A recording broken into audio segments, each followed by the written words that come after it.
नमस्कार दोस्तों, जनसभा न्यूज में आपका स्वागत है। दिन भर के सही फटाफट बड़ी खबरें निकल के आ रही। बिग ब्रेकिंग पहली बड़ी खबर निकल के आ रही। उत्तर प्रदेश के जौनपुर में एक बार फिर दलितों के ऊपर हुआ अत्याचार।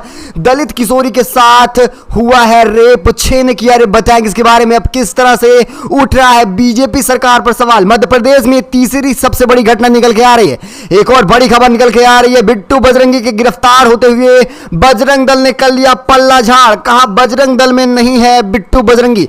बताएंगे इसके बारे में। वहीं एक और बड़ी खबर निकल के आ रही। आरपीएफ के जवान चेतन सिंह हुए बर्खास्त। जी हां, पहचान कर मुसलमानों को मारी गई थी गोलियां। चला है एक बार फिर कोर्ट का हंटर। वहीं एक और बड़ी खबर निकल के आ रही है। राहुल गांधी जा रहे हैं लद्दाख के दौरे पर, लेंगे जायजा, जानेंगे इसके बारे में। वहीं देखा जाए स्वीडन में फिर से कुरान को लेकर सतर्क होते नजर आ रहे हैं नागरिक। किस तरह से पूरे विश्व भर में खासकर कुरान को लेकर माहौल बिगड़ता नजर आ रहा है। एक और बड़ी अपडेट निकल के आ रही है। मथुरा से बड़ी खबर है। जन्मभूमि के पास चल रहे बुलडोजर के ऊपर सुप्रीम कोर्ट का एक्शन, लगा दी है रोक। ऐसा क्यों हुआ ये भी जानेंगे। वहीं सीमा हैदर और सचिन को लेकर भी बड़ी अपडेट निकल के आ रही। एक और बड़ी खबर उत्तर प्रदेश है, जहां पर एनडीए बनाम इंडिया की लड़ाई कितनी जबरदस्त होने वाली है। बुंदेलखंड से निकल के आ रहा है सपा का एक नया सर्वे, ये भी आपको बताने वाले हैं। वहीं एक और बड़ी खबर निकल के आ रही है। आर्टिकल 370 को लेकर क्या कुछ कहा है सुप्रीम कोर्ट ने, ये भी बताएंगे। एक और बड़ी अपडेट निकल के आ रही। गांजा तस्करी के आरोप में ओपी राजभर का करीबी हुआ गिरफ्तार। ऐसी तमाम बड़ी खबरें निकल के आ रही है जो जानना आपको बेहद जरूरी है। लेकिन उससे पहले आपसे एक छोटा सा निवेदन है, अगर आप हमारे चैनल पर नए हैं तो चैनल का सब्सक्राइब बेल आइकन जरूर दबाइएगा। देश दुनिया की फटाफट बड़ी अपडेट पाने के लिए। दरअसल पहली बड़ी खबर निकल के आ रही है। लगातार मुस्लिमों और आदिवासियों के ऊपर अत्याचार किया जा रहा है और खासकर इसका केंद्र बिंदु मध्य प्रदेश है। लेकिन देखा जाए मध्य प्रदेश के बाद अब उत्तर प्रदेश के जौनपुर से भी कुछ इसी तरह की हरकतें सामने निकल के आ रही हैं। आपको बताया चले यूपी के जौनपुर में दलित किशोरी को घर से उठाकर गन्ने के खेत में ले जाया गया। वहां पर किशोरी और वहां पर इस वारदात को अंजाम दिया गया और इस खौफनाक घटना का वीडियो भी सामने निकल के आ रहा है। वीडियो वैसे आपको यूट्यूब पर नहीं दिखाया जा सकता, लेकिन आपको बताया चले ये घटना बताई जा रही है कि सोते वक्त उसको घर से उठाकर ले जाया गया और फिर ये बताया जा रहा है कि लड़की का चीख सुनकर माता पिता दौड़े, जिसके बाद ये बातें निकल के आ रही है कि युवकों को डरा धमका कर भगा दिया गया। लेकिन आप देखिए जहां पर योगी सरकार है वहां पर खासकर महिलाओं के लिए बड़ी बड़ी बातें कही जाती हैं, महिला शक्तिकरण की बात की जाती है और तमाम ऐसी बातें निकल के आती हैं। योगी के बुलडोजर की भी बात निकल के आती है, लेकिन यहां पर योगी का बुलडोजर काम नहीं आने वाला है, क्योंकि यहां पर कोई मुस्लिम समाज से ताल्लुक नहीं रख रहा है। यहां पर एक दलित वर्ग की लड़की के साथ ऐसा हुआ है, करने वालों के ऊपर भी एक्शन नहीं हुआ। वैसे बताते चले कि पुलिस ने आरोपियों के नाम आशीष, बिक्की, गोरे, प्रमोद, पप्पू और शेष मणि के खिलाफ मुकदमा दर्ज कर लिया गया है। वैसे आपकी क्या राय, अगर यहीं किसी मुस्लिम पक्ष की तरफ से ऐसी हरकतें की गई होती तो अब तक बुलडोजर और लाखों करोड़ों का हर्जाना लग गया होता। अपनी भी राय कमेंट के माध्यम से देना ना भूलिएगा इन सबको लेकर। एक और बड़ी खबर निकल के आ रही है। नूह घटना का मुख्य आरोपी बिट्टू बजरंगी हुआ गिरफ्तार। पहले बजरंग दल का था मुख्य कार्यकर्ता, लेकिन आज वहीं बजरंग दल ने पल्ला झाड़ लिया है। उन्होंने कहा कि बिट्टू बजरंगी का बजरंग दल से कोई भी नाता नहीं है, नूह में सांप्रदायिक हिंसा का मुख्य आरोपी है। वीएचपी ने भी दे दी है सफाई, यानी विश्व हिंदू परिषद ने भी इससे नाता तोड़ लिया है।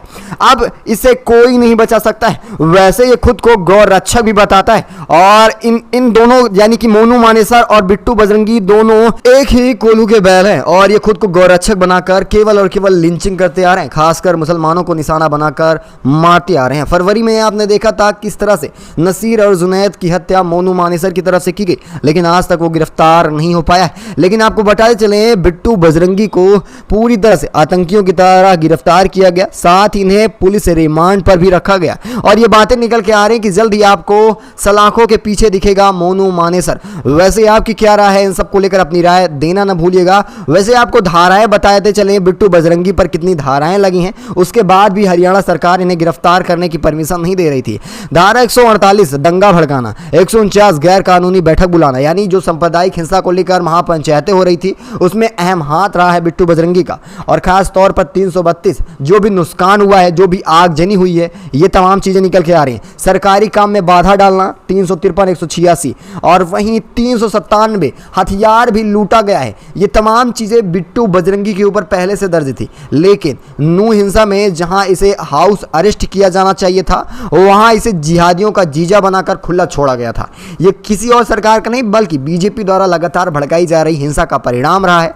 आपकी क्या राय, अपनी राय दीजिएगा। एक और अपडेट, सीआरपीएफ के जवान चेतन सिंह रेलवे की नौकरी से बर्खास्त हो चुका है। लगातार मुसलमानों को पहचान कर गोली मारा था।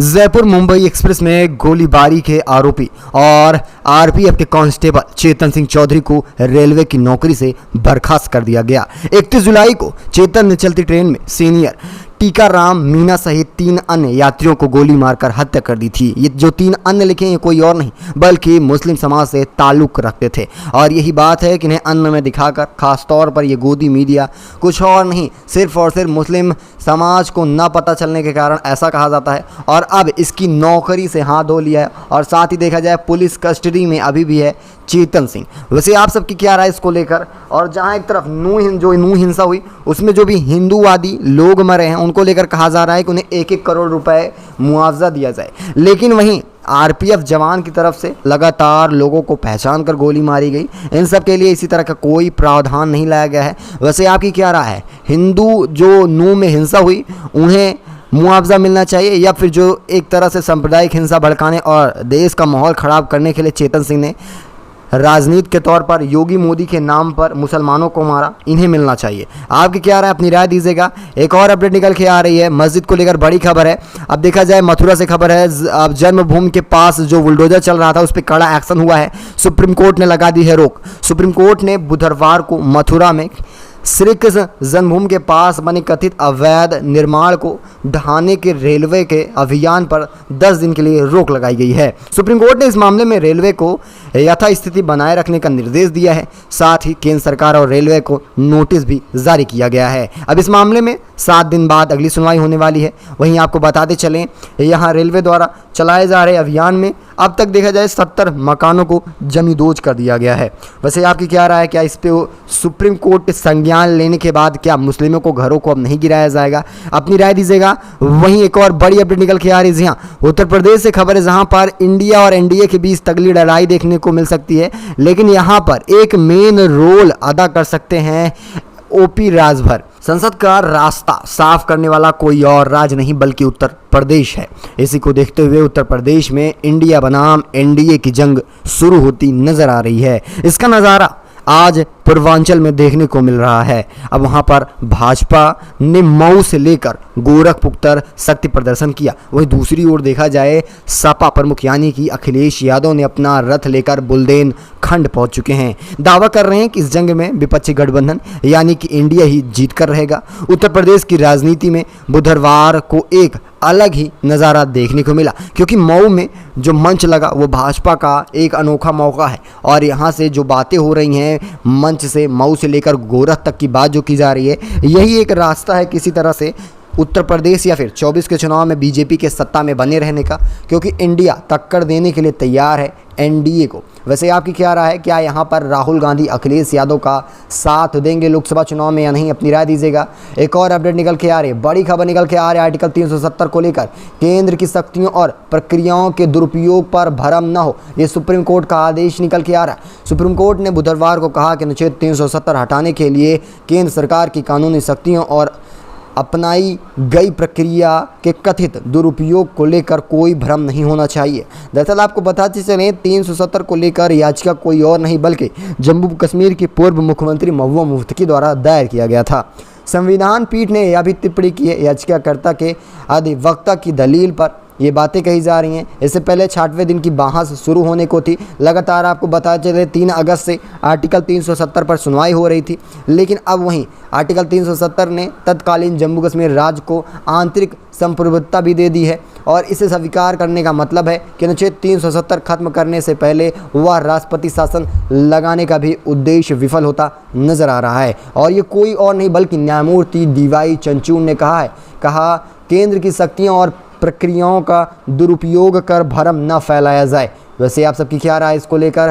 क्या भरम फैलाया जा रहा है या फिर 370 हटने के बाद जम्मू कश्मीर के माहौल और भी खराब होते नजर आ रहे हैं? एक और अपडेट, गांजा तस्करी के आरोप में ओपी राजभर का करीबी हुआ गिरफ्तार। उत्तर प्रदेश के कई जिलों की पुलिस नशे के कारोबारियों के खिलाफ अभियान चला रही है। इसी क्रम में बुधवार को अंबेडकर नगर जिले की पुलिस ने नशे के खिलाफ अभियान चला रही थी। इसी दौरान पुलिस ने सुलहदेव भारतीय समाज पार्टी के प्रदेश सचिव अशोक यादव को गांजा तस्करी के आरोप में गिरफ्तार कर लिया है। एक और अपडेट निकल के आ रही है। सचिन को पप्पू और झिंगुर सा लड़का कर भूरी फंस चुकी हैं आंटी, फांसी लगवा देंगे, जेल भिजवा देंगे। मिथिलेश भाटी ने दिखा दिए हैं असली तेवर। आपको बताए चलें, पप्पू सा सचिन झिंगुर सा लड़का बोलने वाली ग्रेटर नोएडा के रबुपुरा में रहने वाली मिथिलेश भाटी को लीगल नोटिस भेजने की तैयारी की जा रही है। सीमा सचिन के बाद मिथिलेश भाटी इंटरनेट पर छाई हुई हैं। उन्होंने सचिन को लेकर कई बार बयान भी दिया है। सचिन को लेकर उनकी बातें इंस्टाग्राम से लेकर ट्विटर, फेसबुक और तमाम ऐसे मीम्स और रील्सों में भी अब काफ़ी ज़्यादा यूज़ हो रहे हैं और अब देखा जाए रोस्ट करने की भी बात सामने निकल के आ रही। लेकिन इन सब के बाद जिस तरह से लगातार देखा जाए सचिन का मजाक उड़ाया जा रहा था, तो वैसे में अब वहीं एपी सिंह यानी कि जो सीमा हैदर के वकील थे उनकी तरफ से नोटिस भी दे दिया गया है मिथिलेश कुमारी को, और साथ ही ये भी शब्द कहे गए हैं कि जेल भेज दिया जाएगा और फांसी पर भी आप चली जाएंगी। कानूनी लड़ाई लड़ने के लिए तैयार रहिए। यानी मानहानि का केस पूरी तरह से लगता नजर आ रहा है। वहीं एक और बड़ी अपडेट निकल के आ रही है। अजीत पवार शरद पवार की मुलाकात के बाद भी महाराष्ट्र में अभी भी उठापटक जारी है। अभी भी देखा जाए अजीत और शरद के बीच लड़ाई भी जारी है। चुनाव आयोग ने एनसीपी के दोनों गुटों को पार्टी सिंबल और नाम से जुड़े नोटिस दे दिए हैं। शरद पवार और अजीत पवार गुट को 8 सितंबर तक नोटिस का जवाब देना होगा। दरअसल लगातार ये मांगे की जा रही थी शरद पवार की तरफ से। सिंबल का दावा, पार्टी का नाम शरद पवार को मिलना चाहिए क्योंकि पार्टी खड़ी करने में सबसे अहम हाथ शरद पवार का रहा है। लेकिन वहीं दूसरी तरफ देखा जाए अजीत पवार का चुनाव आयोग से दावा रहा था कि इस समय सबसे ज़्यादा सांसद किसके साथ हैं, उसे मिलना चाहिए पार्टी का नाम और खासकर सिंबल। अब आपकी क्या राय है, क्या पार्टी बनाने वाले शरद पवार को मिलना चाहिए या इस समय जिसके पास सबसे ज़्यादा मंत्री और विधायक है उसे देना चाहिए? अभी इस पर चुनाव आयोग ने कुछ खास फैसला नहीं लिया है, लेकिन दोनों नेताओं को 8 सितंबर तक नोटिस का जवाब देने के लिए कहा है। इसे आप किस तरह से देख रहे हैं और बताइएगा किसके हाथ में जाएगा, खासकर देखा जाए सिंबल। जी हाँ, एनसीपी का सिंबल किसके हाथ में जाएगा? एक और अपडेट निकल के आ रही है। रॉबर्ट वाड्रा ने जमानत की कानूनी शर्तों का उल्लंघन किया है। इनके ऊपर ईडी का शिकंजा कसा जा सकता है। वहीं देखा जाए उनकी जमानत भी रद्द होने जा रही है। रॉबर्ट वाड्रा को मनी लॉन्ड्रिंग मामले में ईडी ने दिल्ली बुला लिया है और वहीं हाई कोर्ट भी मामला पहुंच चुका है। दरअसल इससे पहले राहुल गांधी के ऊपर खास तौर पर मानहानि का केस रहा था। अब वहीं देखा जाए रॉबर्ट वाड्रा के ऊपर भी खास तौर पर देखा जाए मनी लॉन्ड्रिंग का भी केस चल चुका है और ये मामला हाई कोर्ट पहुंचा है। वैसे हाई कोर्ट से कुछ होने वाला नहीं है जब तक मामला सुप्रीम कोर्ट नहीं पहुंचता है। वैसे इन सब को लेकर अपनी भी राय कमेंट के माध्यम से देना ना भूलिएगा। एक और बड़ी खबर निकल के आ रही, पाकिस्तान में कुरान के अपमान के बाद चर्चों को तोड़ा गया, आग लगा दी गई। उसके बाद ईसाइयों के घरों पर भी किए जा रहे हैं जमकर हमले। पाकिस्तान के फैसलाबाद में कुरान के कथित अपमान की घटना सामने आने के बाद गुस्साए प्रदर्शनकारियों ने स्थानीय ईसाई आबादी पर भी हमला कर दिया। पाकिस्तान के फैसलाबाद में कुरान के कथित अपमान की घटना जैसे आती है वैसे पूरी तरह से पाकिस्तान का माहौल बिगड़ जाता है। वैसे आपकी क्या राय, इन सबको लेकर अपनी राय दीजिएगा। और इस खास खबर में बस इतना ही, मिलेंगे अगली बड़ी अपडेट के साथ। तब तक के लिए धन्यवाद। जय हिंद, जय भारत।